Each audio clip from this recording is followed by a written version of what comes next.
ومن يبتغي غير الإسلام دينا ومن يبتغي غير الإسلام دينا فلن يقبل منه وهو في الآخرة من الخاسرين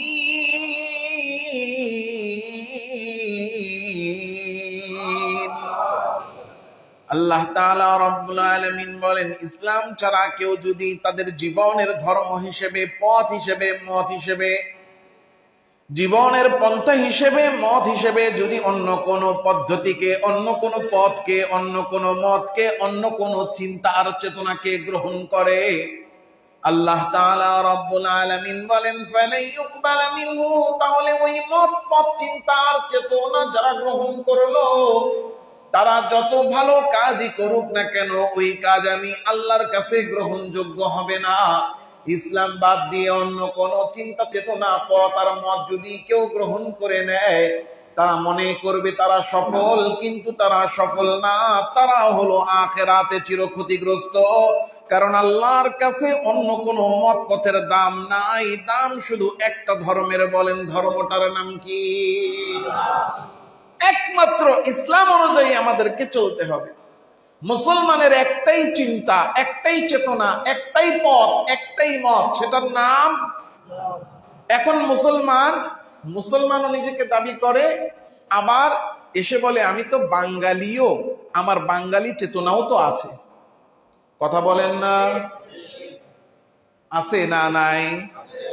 আমি তো অমুক দলের কর্মী, তা আমার দলীয় চেতনাও তো আছে।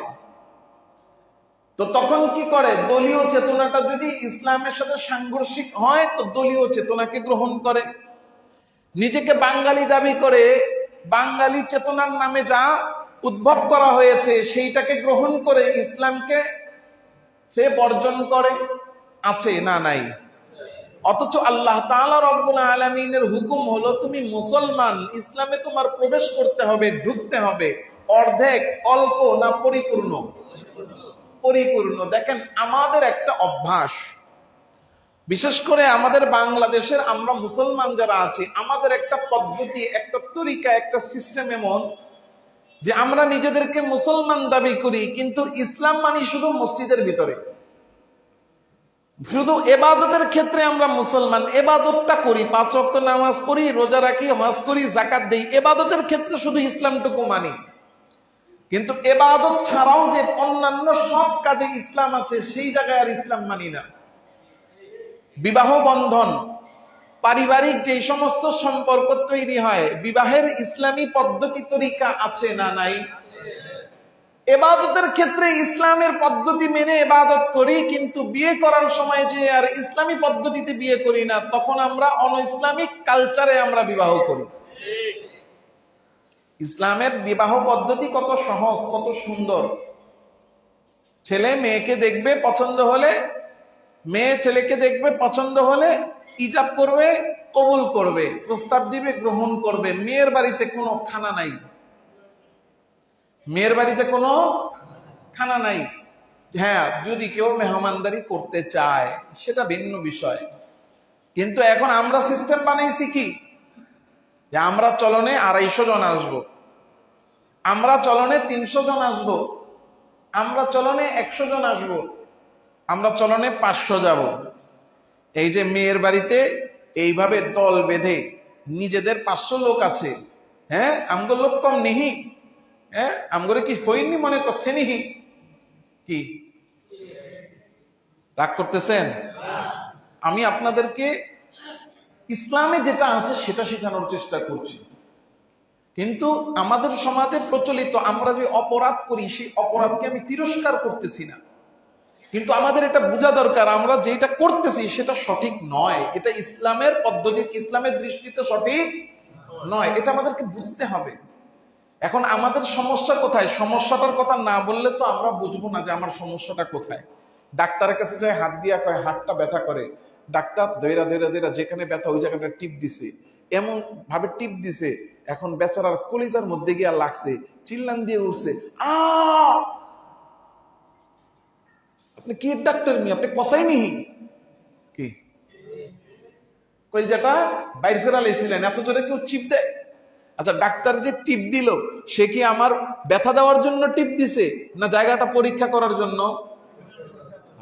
আমরাও যদি কখনো বলি যে এই কাজটা আমরা করি, আমাদের সমস্যাগুলো, এটা বলার উদ্দেশ্য আমাদের অপরাধটাকে তিরস্কার করা না, যে আমরা যে কাজটা করতেছি এটা যে ভুল সেটা আমাদেরকে অ্যাড্রেস করা।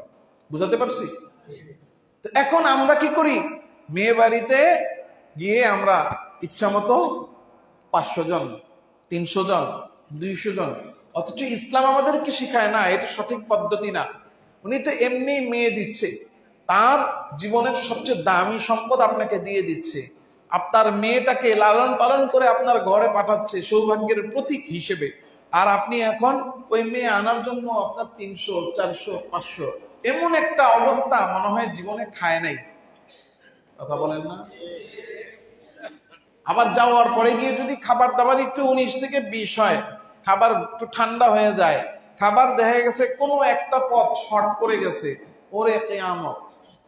আছে না নাই? এই আল্লাহ তাআলা রব্বুল আলামিন আমাদেরকে এই জন্য বলছেন যে তোমরা শুধু ইবাদতের ক্ষেত্রে ইসলাম মানি, বিবাহ শাদী করতে গেলে ইসলাম মানি না। কেন মানি না? কারণ ইসলাম মানতে গেলে তো আর হলুদ করা যাবে না, নাচ গান করা যাবে না, বেহায়াপনা, অশ্লীলতা করা যাবে না। কি এই জন্য আল্লাহ তাআলা রব্বুল আলামিন আমাদেরকে বলছেন ইসলাম মানো, পরিপূর্ণ মানো, মুসলমান হও, পরিপূর্ণ হও। এখন আমরা ইসলাম মানি কতটুকু, ইবাদত যতটুকু অতটুকু, এর বাইরেও যে ইসলাম আছে সেটা মানি না। সেটা কোথায়? সেটা ব্যবসা বাণিজ্য, সেটা কোথায়? সেটা চাকরিতে, সেটা কোথায়? সেটা ইনকামে। ইনকাম করার ক্ষেত্রে যে ইসলামের নির্দেশনা আছে সেটা আর মানি না। সেখানে ইসলাম মানতে গেলে আমাদের মনে হয় যে আমরা মনে হয় ইনকাম করতে পারবো না, এই জন্য ইনকামের ক্ষেত্রে গিয়ে ইসলাম মানি না। আমরা ইসলাম মানি কোথায়? ইবাদতের ক্ষেত্রে, কিন্তু ইসলাম মানি না কোথায়? সমাজে বিচারের ক্ষেত্রে। ইসলাম মানি না কোথায়? সমাজের আইনের ক্ষেত্রে। কথা বলেন? এখন একটা কথা বললে এটা হয়তো আমাদের রাষ্ট্রের সিস্টেমের বিরুদ্ধে যাবে, কিন্তু বাস্তবতা এটাই যে দেখেন আমাদের যে সংসদ হচ্ছে, এই সংসদের কাজ কি? বানানো, আইন প্রণয়ন করা, আইন বানানো। আইন বানানোর ক্ষমতা কি মানুষের? আইন বানানোর অধিকার কার? আল্লাহ তাআলা রব্বুল আলামিনের। আমি নামাজ পড়তেছি, ইবাদতটুকু মানতেছি, আল্লাহ তাআলা রব্বুল আলামিনের দেওয়া বিচার ব্যবস্থা সেটা কিন্তু মানতেছি না। হ্যাঁ, আমরা ইবাদতটুকু করতেছি, আবার আল্লাহ তাআলা রব্বুল আলামিন যেটা করতে নিষেধ করছেন সেটা করি না। আনন্দ উৎসবের ক্ষেত্রে আল্লাহ যেটাকে হারাম করছেন সেটাকে ছাড়ি না, সেটা মানি। মুসলমান নিজেকে মুসলমানও দাবি করে, নামাজও পড়ে, আবার 31st নাইটও পালন করে। মুসলমান নিজেকে মুসলমান দাবি করে, রোজাও রাখে, আবার সে 14ই ফেব্রুয়ারি ভালোবাসা দিবসও পালন করে। ইসলাম মানি কতটুকু? শুধু ইবাদতের অংশটুকু। অথচ আল্লাহ তাআলা রব্বুল আলামিন বলছেন ইসলাম মানতে হবে অল্প না পরিপূর্ণ। ইয়া আইয়ুহাল্লাযীনা আমানু দুখুলু, ইয়া আইয়ুহাল্লাযীনা আমানু দুখুলু ফিস সিলমি কাফা।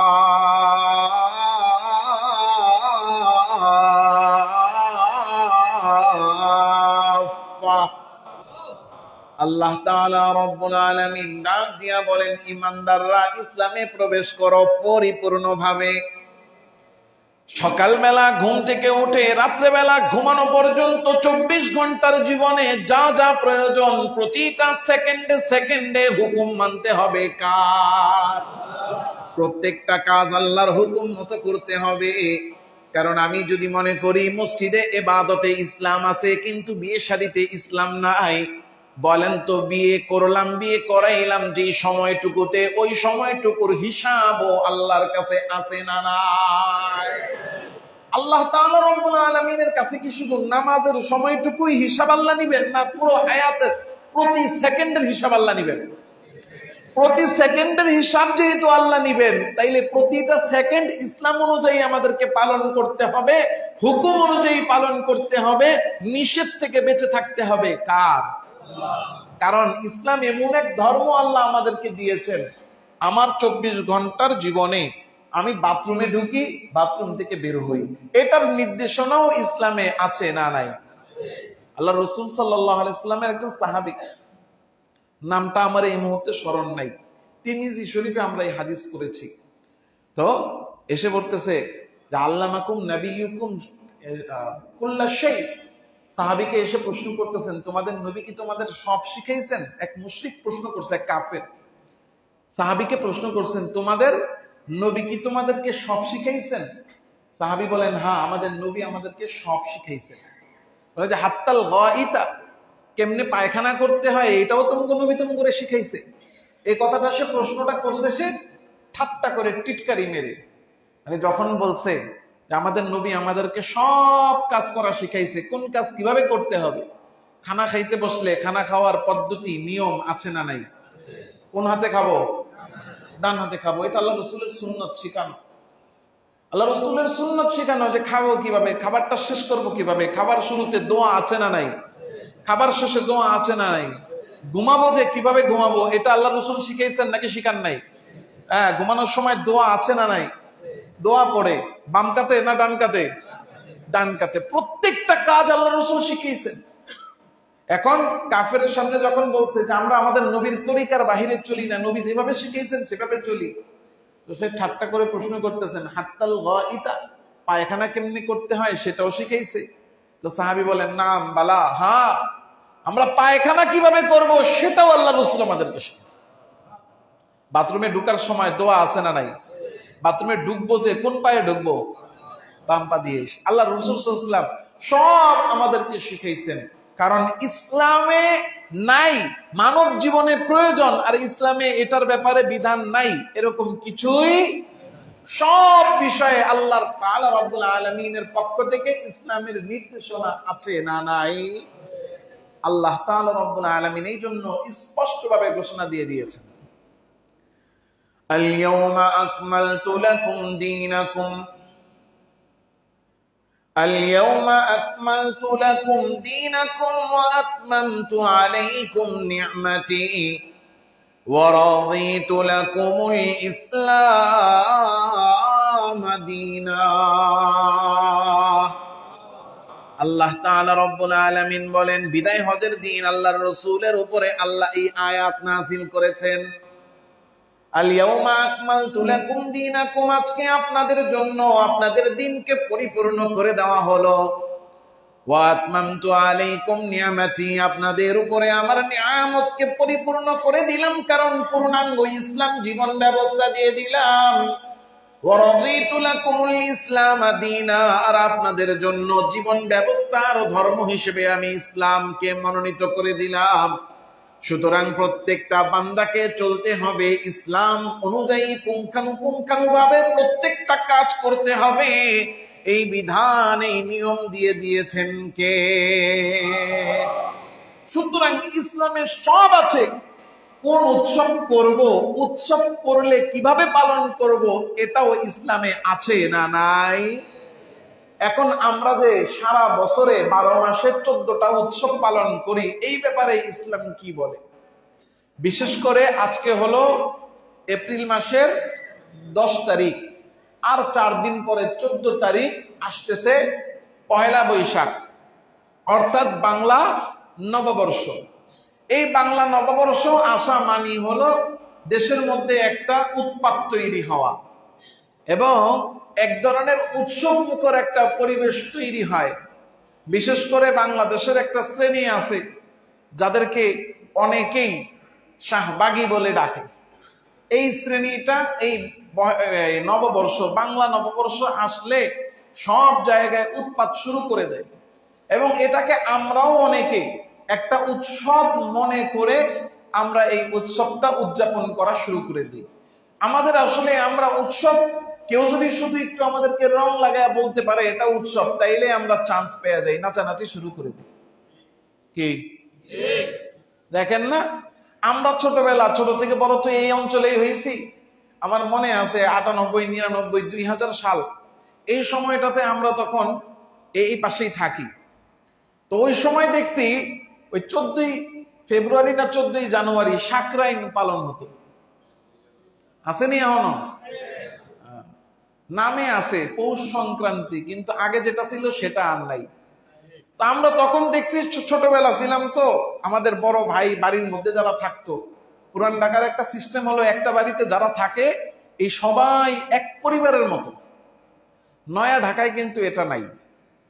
হ্যাঁ, ঢাকার যত উন্নত এলাকায় যাবেন সেখানে এই ফ্ল্যাটের সাথে ওই ফ্ল্যাটের লোকের কোনো পরিচয় নাই। এক ফ্ল্যাটে কে থাকে না থাকে, একই বিল্ডিং এ থাকে, কিন্তু কেউ কাউরে চিনে না, একই সাথে লিফটে উঠে কথাও বলে না, সালাম কালামও দেয় না। কিন্তু পুরান ঢাকার সিস্টেমটা ভিন্ন। আমরা দেখছি ছোটবেলায় এখানে সিস্টেম হলো এক বিল্ডিং এ থাকে, একজনের বাড়ি বরিশাল, আরেকজনের বাড়ি জামালপুর, আরেকজনের বাড়ি রংপুর, আরেকজন কুষ্টিয়া, কিন্তু বিল্ডিং একটা।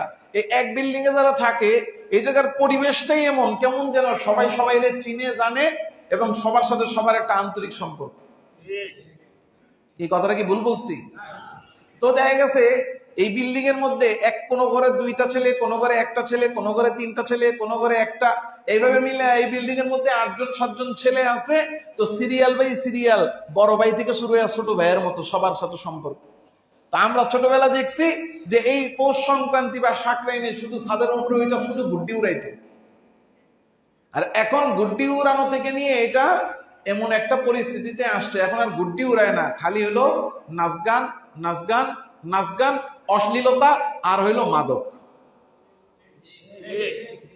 কি এখন সিস্টেম এমন হয়ে গেছে, নাম দেয় একটা, নাম দিছে পহেলা বৈশাখ, নাম দিছে 14ই ফেব্রুয়ারি ভালোবাসা দিবস, নাম দিছে স্বাধীনতা দিবস, নাম দিছে বিজয় দিবস, নাম দিছে এই দিবস ওই দিবস, কিন্তু কর্ম কাজ সবগুলাতে একরকম।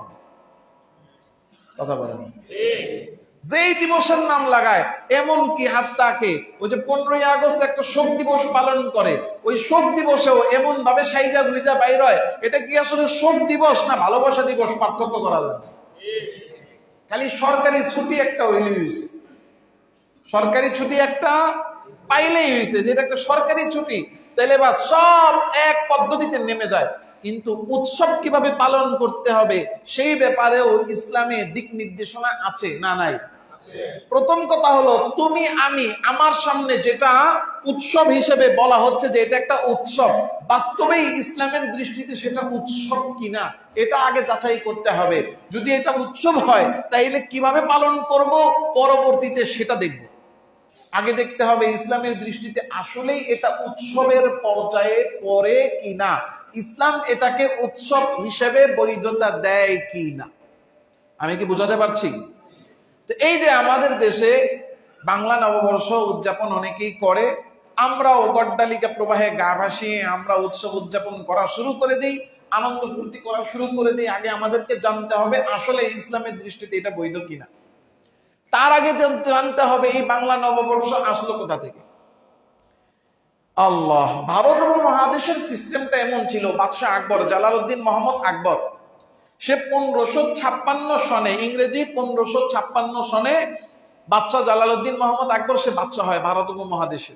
এক সময় তো মুঘলরা মুসলমানদের এই অঞ্চল, শুধু এই অঞ্চল না সারা পৃথিবী শাসন করেছে মুসলমানরা।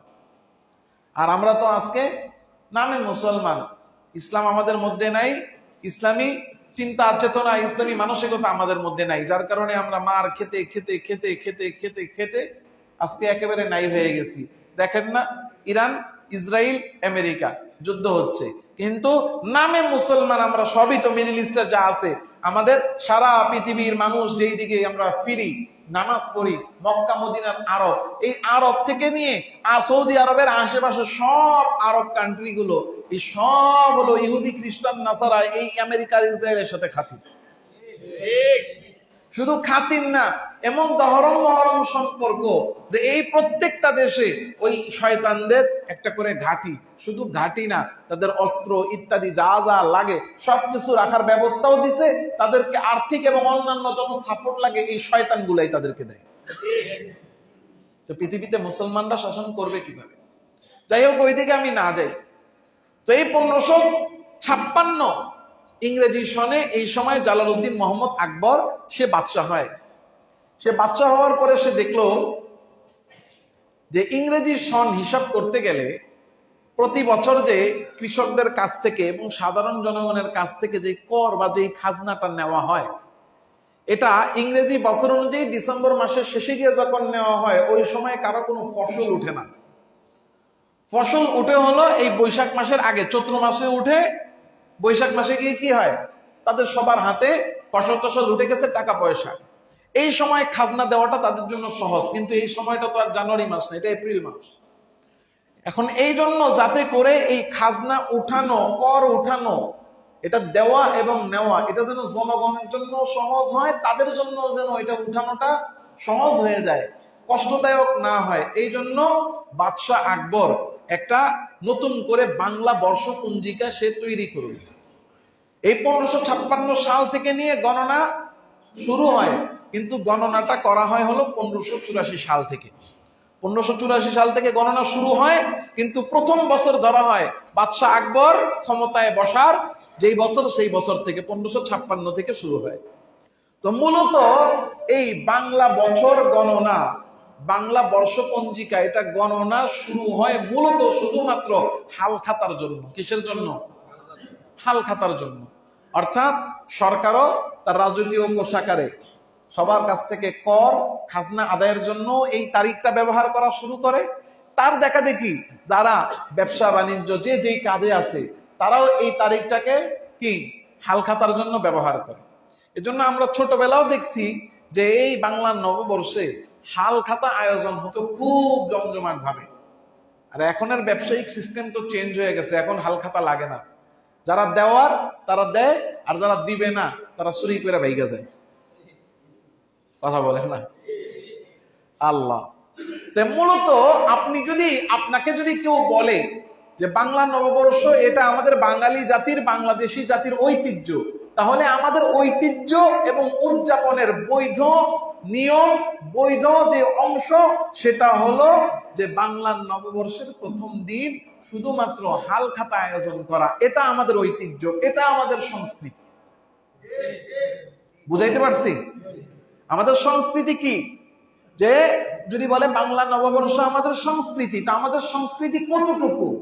আমাদের সংস্কৃতি হলো যে বাংলা নববর্ষ উপলক্ষে হাল খাতার আয়োজন করা, যে কে পাওনাদার আছে পাওনাদারকে তার টাকা ফেরাইয়া দেওয়া, যারা যে যেখানে যা পাবে তাদেরকে হাল খাতা করে সেই পাওনাগুলো বুঝাইয়া দেওয়া। এটা হলো বাঙালি জাতির নববর্ষের সংস্কৃতি, এটা আমাদের ঐতিহ্য, এটা আমাদের সিস্টেম।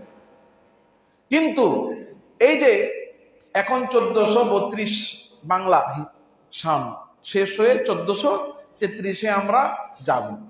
বিগত সময়গুলোতে, বিশেষ করে এই যে বিগত 20-30 বছর এবং বিগত 15-16 বছর যাবত যেটা সবচেয়ে বেশি ইস্টাবলিশ করা হয়েছে, যে বাংলা নববর্ষের নামে এমন এমন কিছু সংস্কৃতি, এমন এমন কিছু কর্ম, এমন এমন কিছু কাজ, এমন এমন কিছু আয়োজন আমাদের উপর চাপিয়ে দেওয়া হয়েছে, যেটা না তো ইসলামে বৈধ, না এটা বাঙালি সংস্কৃতির সাথে এটার কোনো সম্পর্ক আছে, বরং অপসংস্কৃতি, অশ্লীলতা এবং কুসংস্কার এবং বিধর্মীয় কালচার আমাদের উপর চাপিয়ে দেওয়া হয়েছে বাংলা সংস্কৃতির নামে।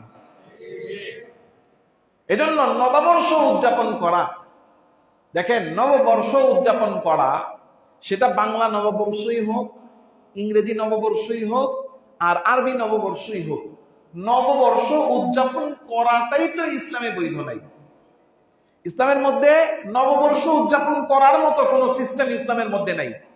কারণ আপনি যদি নববর্ষ উদযাপন করতে যান, তাহলে আপনাকে নবমাস মানে নতুন মাসও উদযাপন করতে হবে।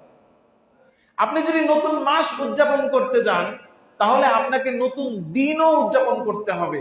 কারণ প্রত্যেকটা দিনই তো নতুন। কি প্রত্যেকটা দিন কি নতুন না পুরান? বলেন, আজকের এই জুমার দিনটা তো চলে যাচ্ছে, এই দিনটাকে কিয়ামত পর্যন্ত আর কেউ ফিরাতে পারবে? সম্ভব? তাহলে একটা দিন আসতেছে, এর মানে দিনটাই নতুন। আপনি শুধু যদি বর্ষকে উদযাপন করতে যান, তাহলে তো মাসও উদযাপন করতে হবে। মাসও যদি উদযাপন করতে যান, তাহলে আপনাকে দিনও উদযাপন করতে হবে। তাইলে আপনি বর্ষ উদযাপন করেন, নববর্ষ, নবমাস, নবদিন কেন উদযাপন করেন না? এর মানে এটা বাস্তবিক কোনো ভিত্তি নাই, এটা একটা মন গড়া কাজ, যেটাকে শুধুমাত্র ধান্দা করার জন্য ব্যবহার করা হয়। এখন বলতে পারেন, হুজুর ধান্দা করার জন্য বললেন, এর মানে কি? এর মানে হলো পুঁজিবাদী সমাজ ব্যবস্থায় এই ধরনের বিভিন্ন উৎসব তৈরি করা হয় কিছু মানুষের পকেট খালি করে কিছু মানুষের পকেট ভরার জন্য। কিছু মানুষের পকেট খালি করে কিছু মানুষের পকেট ভরা, এটা হলো পুঁজিবাদী সমাজ ব্যবস্থার নিয়ম। আর এটাই হলো বিভিন্ন উৎসব দিয়ে আমার উপর আপনার উপরে চাপিয়ে দেয়। কি চাপিয়ে দিচ্ছে? নববর্ষ, এটা একটা অনুষ্ঠান, এটা একটা উৎসব, এটার উপলক্ষে কি করতে হবে? নতুন জামা কিনো, নতুন কাপড় কিনো, আর এটার মধ্যে তোমার ইলিশ মাছ খাইতেই হবে। তখন যে ইলিশের কেজি ছিল 1200, সেই ইলিশের কেজি হয়ে যায় 3000। এখন তো তোমার উৎসব, তোমাকে খাইতেই হবে। এটা মূলত শুধুমাত্র একটা ধান্দাবাজি, আর কিচ্ছু না। কারণ পুরো পৃথিবীটা এখন পুঁজিবাদীরা তাদের করদখলে নিয়ে নিয়েছে। এই সিস্টেমে সাধারণ মানুষের পকেট খালি করে তাদেরকে গরিব ফতুর বানানোর পায়তারা করছে। আল্লাহ, নববর্ষ উদযাপন এটা ইসলামে নাই। কারণ প্রত্যেকটা দিনই নতুন, কোন দিনকে আপনি ফিরায়া আনতে পারবেন? আল্লাহ তাআলা রব্বুল আলামিন তো এই জন্য বলছেন, وهو الذي جعل الليل والنهار خلفة وهو الذي جعل الليل والنهار خلفة لمن أراد أن يذكر أو أراد شكورا। আল্লাহ তাআলা বলেন, তিনি ওই সত্তা যিনি দিনের পরে রাতকে আবার রাতের পরে দিনকে ধারাবাহিকভাবে পাঠাইতে থাকেন। এই যে সময়কে আল্লাহ ধারাবাহিকভাবে দিচ্ছেন, দিনের পরে রাত, রাতের পরে দিন, আবার দিনের পরে রাত, রাতের পরে দিন, এইভাবে আল্লাহ যে সময় দিচ্ছেন, কেন দিচ্ছেন? সময় দিয়ে আল্লাহ সময়কে উদযাপন করতে বলেন নাই। আল্লাহ বলেন সময়কে এইভাবে নিয়মতান্ত্রিক ভাবে একটার পরে একটা তোমাদেরকে দেওয়া হয়েছে। কেন দেওয়া হয়েছে? লিমান আরাদা আইয়াযাক্কারা, যাতে তোমরা আল্লাহকে স্মরণ করো, আও আরাদা শুকুরা, এবং আল্লাহর শুকরিয়া আদায় করো। তাইলে আমাকে আপনাকে সময় দেওয়া হয়েছে, নতুন নতুন সময় আল্লাহ দেন দুইটা কাজের জন্য, একটা আল্লাহর স্মরণের জন্য, আর একটা শুকরিয়া আদায় করার জন্য। কাজ এই জন্য আল্লাহর রাসূল সাল্লাল্লাহু আলাইহি ওয়াসাল্লাম বলেন, কুল্লুন নাসি ইয়াগদু ফাবাইউন নাফসাহু, প্রত্যেক মানুষ নতুন সকালে জাগ্রত হয়, নতুন নতুন সকাল পায়। নতুন সকালে জাগ্রত হওয়ার পরে ফাবাইউন নাফসাহু, সে নিজেকে বিক্রি করে দেয়। নিজেকে বিক্রি করে কিভাবে? ফামুতিকুহা আও মুবিকুহা, সে সময়কে কাজে লাগিয়ে নিজেকে জাহান্নাম থেকে মুক্তি করে, অথবা সময়কে নষ্ট করে সে মুবিকুহা, নিজের জীবনকে সে নিজে কলঙ্কিত, লাঞ্ছিত আর ধ্বংস করে। এজন্য মুসলমানের উৎসব দুইটা। বলেন, মুসলমানের উৎসব কয়টা? দুইটা। এই যে পহেলা বৈশাখ, 31 নাইট, এরপরে ভালোবাসা দিবস, এই দিবস ওই দিবস আমাদের উপরে, আমাদেরকে চাপাইয়া দিয়া, আমাদেরকে উৎসবের নামে আমাদেরকে যে একটা কেমন পাগলামির মধ্যে আমাদেরকে ঢুকাইয়া দেওয়া হয়েছে, এইগুলো আমাদের উৎসব নয়। আল্লাহর রাসূল সাল্লাল্লাহু আলাইহি ওয়াসাল্লাম মক্কা থেকে মদিনায় গেলেন, কাদিমাল মদিনা। নবীজি কাদিমা রাসূলুল্লাহ সাল্লাল্লাহু আলাইহি ওয়াসাল্লাম মদিনা, মদিনায় যে নবীজি দেখলেন ওয়ালাহুম ইয়াওমান ইয়ালআবুনা ফীহিমা, মদিনার লোকেরা দুইটা দিন ছিল, যেই দুইটা দিন তারা উদযাপন করত। এই যে আমরা উৎসব উদযাপন করি, এই দুই দিনে মদিনার লোকেরা উৎসব উদযাপন করত। আল্লাহ রাসূল সাল্লাল্লাহু আলাইহি ওয়াসাল্লাম জিজ্ঞাসা করলেন, মা হাদানিল ইয়াওমানে, এই দুইটা দিন কিসের, তোমরা যে এত উদযাপন করো? তারা বলতে লাগলো, কুন্না নালআবু ফীহিমা ফিল জাহিলিয়া, আল্লাহ রাসূল, আগেও আমরা এই দুই দিন আনন্দ উদযাপন করতাম, এখনো আমরা সেই আনন্দ উদযাপন করতেছি। আল্লাহ রাসূল সাল্লাল্লাহু আলাইহি ওয়াসাল্লাম বললেন, ইন্নাল্লাহা ক্বাদ আবদালাকুমুল্লাহু বিহিমা খায়রাম মিনহুমা, আল্লাহ এই দুই দিনের চেয়ে উত্তম দুইটা দিন তোমাদেরকে দান করেছে। কি? ইয়াউমুল আযহা ওয়া ইয়াউমুল ফিত্র, আল্লাহ তোমাদেরকে ঈদুল আযহা এবং ঈদুল ফিত্র এই দুইটা আনন্দ দিয়েছেন। দেখবেন অনেকে আছে, হ্যাঁ, ওই যে আমি ঈদের সময়ও বলছি যে ঈদে আনন্দ পায় না। কি বলে? আমরা ঈদের দিন ঘুমায়া কাটায়া দিন, ঈদের দিন ঘুমায়া কাটায় দিব, এই সমস্ত কথা যে ভণ্ডরা বলে, দেখবেন পয়লা বৈশাখের রাতের বেলা আর ঘুম নাই, সারা রাত্র রেডি পাঞ্জাবি পইরা বৈশা আছে, সকালবেলা গিয়া মগায় মগির লগে গিয়া কি করবে? পান্তা ইলিশ খেতে। কথা কন না কে? তো ভাই, তোর না মনের মধ্যে আনন্দ নেই, উৎসবের আমেজ নেই, তাহলে তুই পয়লা বৈশাখে এত নাচানাচি করিস কেন? কারণ শয়তান তাকে পেয়ে বসেছে। যেটা তার জন্য আল্লাহ তাআলা বৈধ করেছে এটা তার কাছে ভালো লাগে না। যেটার মধ্যে হারাম আছে, নাপাকি আছে, অশ্লীলতা আছে, ব্যভিচার আছে, অপরাধ আছে, সেইটা তার কাছে ভালো লাগে। এর মানে শয়তান তার অন্তরের মধ্যে বক্রতা তৈরি করেছে। এই জন্য মুসলমানের উৎসব হলো দুইটা। পহেলা বৈশাখ এর নামে আমাদেরকে যেই সংস্কৃতি না, বরং যেই অপসংস্কৃতিতে আমাদেরকে ঢোকানো হয়েছে, এটা মুসলমানদের কাজ নয়, মুসলমানদের সংস্কৃতি নয়, মুসলমানের উৎসব নয়। এখন প্রশ্ন করতে পারেন, হুজুর আমরা একটা পয়লা বৈশাখ বা একটা বছরের শুরুর দিন আমরা যদি একটা আনন্দ উৎসব করি তাহলে সমস্যাটা কি? এ প্রশ্ন করতে পারেন কিনা? কে আছে না এই প্রশ্ন করার মতো লোক? বের হয়ে কেউ বলছে আমরা করি একটু আনন্দ, পয়লা বৈশাখ, হুজুর আর খেয়া দেয়া কাম নাই, আমরা যা করি এটারই বিরোধিতা। হুজুর কি আছে না নাই? পয়লা বৈশাখ উদযাপন করলে হুজুর সমস্যাটা কি? সমস্যা কি সেটা এবার বলি, শুনেন। সমস্যা এক নাম্বার হলো যে পয়লা বৈশাখ এমন এক উৎসব, তারা আমাদেরকে এমন একটা অপসংস্কৃতি আর অপকালচারের মধ্যে ঢুকিয়েছে, যেটার দ্বারা এক নাম্বার অপরাধ যেটা হয় সেটা হলো পয়লা বৈশাখে নারী পুরুষের অবাধ মেলামেশা, অর্থাৎ বেপর্দা, বেহায়াপনা, বেলেল্লাপনা, অশ্লীলতার ছড়াছড়ি। আল্লাহ, অথচ আল্লাহ তাআলা রব্বুল আলামিন পুরুষদেরকেও বলেছেন, নারীদেরকেও বলেছেন। অনেকেই বলে হুজুররা খালি মহিলা করে ওয়াজ করে, হুজুররা খালি কি করে? মহিলা করে ওয়াজ করে। বিশেষ করে দেখবেন নারীবাদীরা আছে না, নারীবাদীরা হুজুরদের উপরে খুব খেপা, সুশীলরা হুজুরদের উপরে খুব খেপা। দেখবেন পত্রিকাগুলোতে, টিভিতে যত নিউজ করে যে নারীর অসম্মান কারা করে, নারীর অসম্মান খালি হুজুররা করে। কথা বলেন কি? কিন্তু দেখেন তো হুজুরদের ডিভোর্সের হার কত, আর এই নারীবাদীদের সংসারের অবস্থা কি? এই নারীবাদী যারা আছে এদের সংসারই নাই, এদের সংসারই হয় না, এরা থাকতেই পারে না, এরা বিয়েও করতে পারে না, এদের সংসারই হয় না। আল্লাহ। আর সুশীল নামের যে সমস্ত যে পুরুষ আছে, পুরুষ নারীবাদী, দেখবেন এদের অবস্থাও সেম, এদের সংসার টিকে না। সফল পুরুষ, সফল নারী বলে যাদেরকে আখ্যায়িত তারা করে, সাহসী নারী, এই সমস্ত সাহসী নারী যারা আছে তাদের ভাষ্য মতে সাহসী নারী, সফল নারী, তাদের জীবনে একটা সংসার হয় না। বিয়ে একটা না, বিয়ে করে 14টা। কথা কয় না? অনেকে দুষ্টামি করে বলে যে অমুকে ভোটে দাঁড়াইছে, যে কয়টা ভোট পাইছে তার চেয়ে অমুক নায়িকার জামাইয়ের সংখ্যা বেশি। আমার কথাটা শুনতে একটু খারাপ লাগলেও মানুষ তাদের চরিত্র, যাদেরকে সফল নারী হিসেবে পেশ করে, তাদের চরিত্রের অবস্থাটা এমন যে মানুষ তাদেরকে নিয়ে এমন মন্তব্য করে।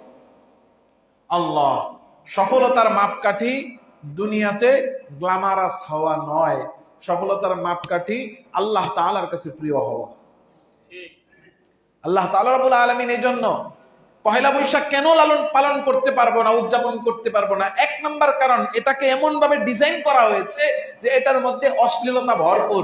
নারী পুরুষ একত্রে, দেখেন যেই মেয়েটা থ্রি পিস পরে, সালোয়ার কামিজ পরে, তার শরীরের অধিকাংশ অঙ্গ প্রত্যঙ্গ ঢাকা থাকে, মানে পর্দা করে না, সে বোরকাও পরে না, হিজাবও করে না, সে পর্দা মেনটেন করে না। কিন্তু ঘরে সারা বছর স্বাভাবিক সময় সেলাওয়ার আর কামিজ পরে, তার শরীরের কতটুকু অংশ দেখা যায়? হাতে হয়তো বা দেখা গেছে শুধু হাতটা দেখা যাচ্ছে, শুধু চেহারাটুকু আর চুলটুকু দেখা যাচ্ছে। কিন্তু এই পহেলা বৈশাখ উদযাপন করতে গেলে সে শাড়ি পরতেছে, ব্লাউজ পরতেছে, ছায়া পেটিকেট পরতেছে। কি হচ্ছে যে সাধারণ সময়ে যতটুকু তার শরীরের অংশ বের হয়ে থাকে, এই শাড়ি পরার কারণে শরীরের আর এর চেয়ে অনেক আবেদনময়ী, সংবেদনশীল জায়গাগুলো উন্মুক্ত হয়ে যায়। এখন বলতে পারেন হুজুর সে তো এমনিও পর্দা করতো না। হ্যাঁ, পর্দা করতো না, কিন্তু বেপর্দার পরিমাণ যা ছিল তার চেয়ে পয়লা বৈশাখ উপলক্ষে কমলো না বাড়লো? এখন আমি ভালো করতে না পারি, কিন্তু মন্দ আমাকে বাড়াতে হবে না কমাতে হবে? হ্যাঁ। এই জন্য এক নাম্বার বেপর্দার ছড়াছড়ি। ব্যাখ্যা আর আমি বেশি গেলাম না, কারণ গতকালকেও দেখতেছিলাম 2015 সালের ঘটনা, সম্ভবত 15 সালের ঘটনা। গতকালকেও পত্রিকা দেখতেছিলাম, নেটে সার্চ দিবেন টিএসসি তে, আহা, হ্যাঁ, বাংলাদেশের সবচেয়ে গুরুত্বপূর্ণ জায়গা ঢাকা বিশ্ববিদ্যালয়ের টিএসসি, সবচেয়ে বড় বড় শিক্ষিতদের অঞ্চল। সেই টিএসসির মধ্যে কিছু ছেলে, কিছু যুবক উশৃঙ্খল বিশৃঙ্খল দল বেঁধে নারীদের শ্লীলতা হান করেছে। কিভাবে? 10 জন গেছে, গিয়ে হুট করে তারা এমন ভাবে একটা নারীকে তাদের ভিতরে ঢুকায় নিছে, কারণ ওখানে তো এমন ভিড়, ধাক্কা ধাক্কি, কে কোথায় গেল, কার সামনে কে, কার পিছনে কে, এত দেখার খবর নাই। বাস 10 জন 12 জন 15 জন মিলে কি করতেছে? ঘিরে ধরতেছে, ঘিরে এরপরে এখানে ভিতরে যা মন চায়, যেমনি মন চায় নারীদের শ্লীলতাহানি করছে। এটা করতে পারলো কিসের কারণে? এই অপসংস্কৃতির কারণে, পয়লা বৈশাখের কারণেই তো। কথা বলেন না কেন? এজন্য 1 নাম্বার, এখানে বেপর্দা, অশ্লীলতা, নারী পুরুষের অবাধ মেলামেশার রাস্তা উন্মুক্ত হয়। এই জন্য এই ধরনের গুনাহের কাছ থেকে বাঁচতে হবে। 2 নাম্বার, কেন এই দিন উদযাপন করব না? এই পয়লা বৈশাখকে কেন্দ্র করে একটা শোভাযাত্রা বের হয়। এই শোভাযাত্রাটার নাম কি? মঙ্গল শোভাযাত্রা। হ্যাঁ, মঙ্গল শোভাযাত্রার মূল থিম, উদ্দেশ্য কি? মানে হলো এটা এমন এক শোভাযাত্রা যেই যাত্রার মাধ্যমে কি করা হয়? সূর্যকে স্বাগতম জানানো হয়। সূর্যকে স্বাগতম জানানো হয় কেন? যে সূর্য, নতুন সূর্য আসতেছে আমাদের জন্য কি নিয়ে? মঙ্গল নিয়ে। বলেন নাউজুবিল্লাহ। ইসলামের সূর্যের জন্য আলাদা কোনো সম্মানের কোনো সুযোগ নাই। এতে পয়লা বৈশাখে যে মঙ্গল শোভাযাত্রা বের হয়, এটা হলো প্রথম প্রহরে প্রথম সূর্যকে, বছরের প্রথম সূর্যকে স্বাগত জানানো। কেন করা হয়? যে প্রথম সূর্যটা আসতেছে মঙ্গল নিয়ে, এই শোভাযাত্রার মাধ্যমে মঙ্গলকে টেনে আনা। অথচ সূর্যকে স্বাগত জানানো মানে সূর্যকে সম্মান জানানো, এটাই নিষিদ্ধ। কারণ পূর্ববর্তী এবং বর্তমানেও একটা শ্রেণী আছে যারা সূর্যকে পূজা করে। সূর্যকে সম্মান জানানো মানে সূর্যকে পূজা করা। এই ধরনের কর্মকাণ্ড সূর্য পূজারীরা করে থাকে। তারা, সূর্য পূজারীরা, প্রথম প্রহরে প্রথম সূর্যকে সম্মান দেওয়ার জন্য, পূজা করার জন্য অপেক্ষা করে। তো মঙ্গল শোভাযাত্রার নামে সূর্যকে স্বাগত জানানো, এটা হলো সূর্য পূজারী যারা, তাদের সাথে সাদৃশ্যপূর্ণ। সাদৃশ্যপূর্ণ না, বরং এই সূর্যকে সম্মান জানানোর প্রথা চালুই হয়েছে সূর্য পূজা থেকে। বুঝাতে পারছি কিনা জানি না। সূর্য পূজা থেকে সূর্যকে সম্মান জানানো, স্বাগত জানানো এসেছে। সুতরাং এটা সূর্যকে পূজা করার শামিল। সূর্যকে পূজা করলে ইমান আছে না গেছে? হ্যাঁ। আবার গান গায়, এসো হে বৈশাখ, এসো এসো। ওই জায়গায় কি বলে?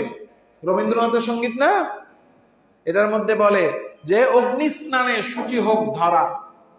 অগ্নি স্নানে শুচি হোক ধরা এর মানে কি? মানে হলো আগুনের গোসল। অগ্নি মানে কি? আগুন। স্নান মানে গোসল। শুচি মানে পবিত্র। ধরা মানে এই জগৎ। পুরো শব্দের অর্থ হলো অগ্নি স্নানে শুচি হোক ধরা। এটার অর্থ আগুনের গোসলে পুরো পৃথিবী পবিত্র হয়ে যাক। পবিত্র করার মতো কোনো ক্ষমতা কি আগুনের মধ্যে আছে? মানুষ পবিত্র হয় 1 নাম্বার গোসল দ্বারা। কি দ্বারা? পানি দ্বারা। মানুষ পবিত্র হয় গোসল আর ওযু দ্বারা, পানি দ্বারা। মানুষ পবিত্র হয় তায়াম্মুমের মাধ্যমে, মাটি দ্বারা। মাটি আর পানি দ্বারা মানুষ পবিত্র হয়। মানুষ পবিত্র হয় তওবার দ্বারা। কিসের দ্বারা? তওবার দ্বারা। আগুন দ্বারা মানুষ পবিত্র হয় না, বরং আগুন তো জাহান্নামের সিম্বল, জাহান্নামের চিহ্ন। আগুন কিসের চিহ্ন? জাহান্নামে আগুন দ্বারা পুরানো হবে। জাহান্নামে আগুন দ্বারা পুরানো হবে, সেই আগুন দ্বারা দুনিয়াতে পড়তে চাচ্ছেন, এর মানে আপনি পবিত্র হতে চাচ্ছেন না, জাহান্নামে যেতে চাচ্ছেন। কথা কি বুঝাইতে পারতেছি? এই জন্য সূর্যকে পূজা করে, এটা শিরক। সুলাইমান আলাইহিস সালাতু ওয়াস সালামের পাখি ওরে খুঁজে পায় না। হুদহুদ কই গেল? মালি আলা আল হুদহুদ, আমি হুদহুদকে দেখি না। হ্যাঁ, হুদহুদ যে তার কাজ ছাইরা কোথায় চলে গেল? হুদহুদ আসুক। সে যদি উপযুক্ত কোনো কারণ না দেখাইতে পারে, অনুপস্থিত কেন, এটার উপযুক্ত কারণ দেখাইতে না পারলে কঠিন শাস্তি দিব। তো হুদহুদ পাখি আইসা বলতেছে, আমি উঠতে উঠতে এমন এক দেশে গেছিলাম, যে দেশে গিয়ে আমি দেখতে পেলাম ওই দেশের রানী হলো একজন মহিলা। তাদেরকে আমি দেখলাম, কোন অবস্থায় দেখলাম? ওয়াজাদতুহা ওয়া কওমাহা ইয়াসজুদুনা লিশ-শামসি মিন দুনিল্লাহ। وزين لهم الشيطان أعمالهم فصدهم عن السبيل فهم لا يهتدون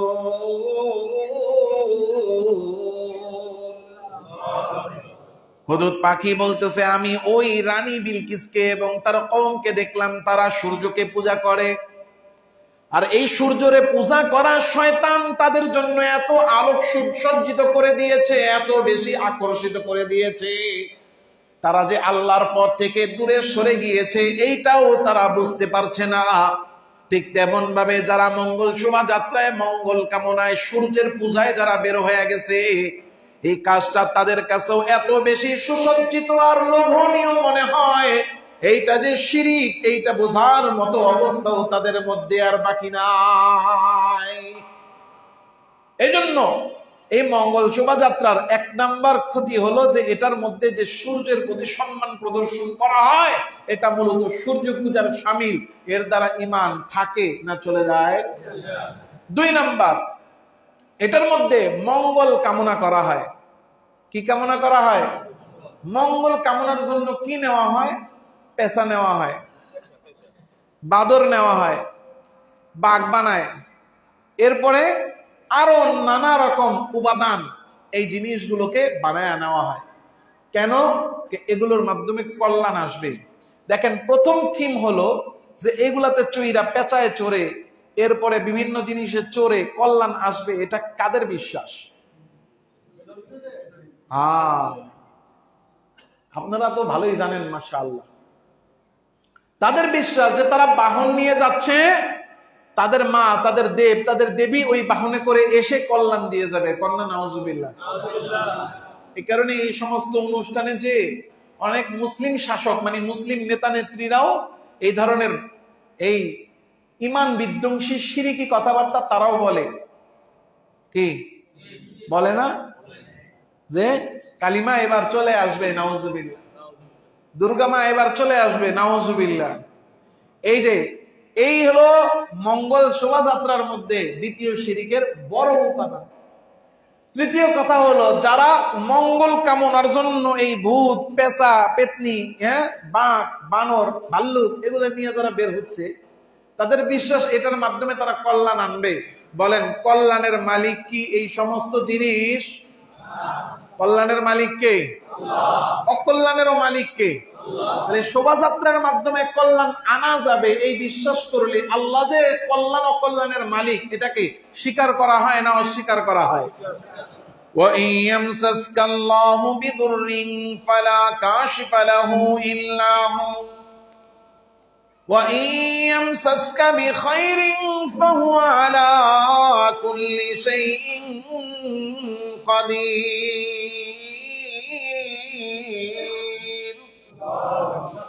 আল্লাহ বলেন, ওয়া ইয়ামসাসকাল্লাহু বিদুর, আল্লাহ যদি কারো অকল্যাণ করতে চায়, ফালা কাশফা লাহু, এই অকল্যাণ দূর করার ক্ষমতা কারো নাই।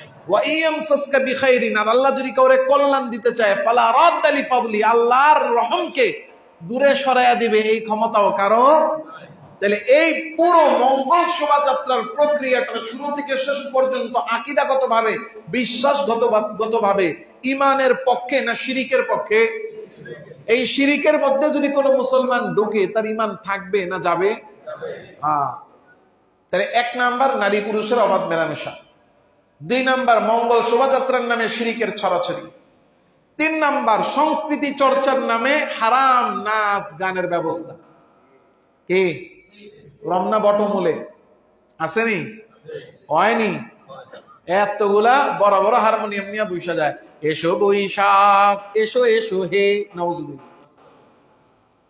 এরপরে নাচ গানের আসর তো আছে, আল্লাহ মাফ করুক। তাহলে এখানে যা সংস্কৃতি চর্চার নামে যা হচ্ছে সম্পূর্ণ হারাম উপাদানে ভর্তি। 4 নাম্বার, আমি সংক্ষিপ্ত করছি, আমার সময় শেষ। বৈশাখী মেলার নামে নানা রকম হারামের আয়োজন। এখন আমরা বলতে পারি, হুজুর মেলার মধ্যে সমস্যা কি? মেলা করলে মেলাতে কোনো সমস্যা নেই। মেলাতে সমস্যা হলো 2টা। মেলা মানে হলো বাজার, এমনি তো বাজার আছে, ওই বাজারে সমস্যা নেই, কিন্তু মেলার নামে যা হচ্ছে, অধিকাংশ মেলাগুলোর হলো জুয়ার আখড়া। কথা বলেন না? একেবারে বাংলাদেশে যত মেলা হয় শহরে একটু কম। আপনারা তো পুরান ঢাকার মানুষ, তো গ্রামে গঞ্জের মেলা তেমন একটা দেখছেন কিনা জানি না, বেড়াইতে ঠেড়াইতে গেলে দেখলে দেখতে পারেন। ঢাকার মেলায় তুলনামূলক কম, কিন্তু গ্রাম্য মেলাগুলোতে প্রত্যেকটা গ্রাম্য মেলা হলো জুয়ার আখড়া। গ্রামের মেলায় গেলে শুধুমাত্র জুয়া, জুয়া আর জুয়া। মেলার নামে হারামের আয়োজন, এক মহা ধুমধামের সাথে হারামের আয়োজন চলতে থাকে, আর মেলার মধ্যে মাদকেরও ছড়াছড়ি থাকে। আল্লাহ। 5 নাম্বার, সংক্ষেপ করতেছি, 5 নাম্বার হলো এই নববর্ষ উপলক্ষে উল্কা আঁকা হয়, ট্যাটু আঁকা হয়। ট্যাটু ইসলামে হালাল না হারাম? সবই তো আপনারা জানেন। আল্লাহ। 6 নাম্বার, এই নববর্ষ উদযাপনের জন্য নানা রকম মুখোশ পরা হয়। এগুলো মূর্তির শামিল, এক একজন এক একটা মূর্তি পরে থাকে, এক একটা কি বলে মুখোশ পরে, নানা রকম এই মুখোশগুলো পরে, এগুলো মূর্তির শামিল। সর্বশেষ, একটা বিজাতীয় সংস্কৃতি, শিরিকে ভরপুর একটা কর্মকাণ্ডকে ইসলাম বলে, সার্বজনীন বলে সবার মধ্যে প্রচার করে মুসলমানদের ঈমান এটার দ্বারা নষ্ট করা হয়।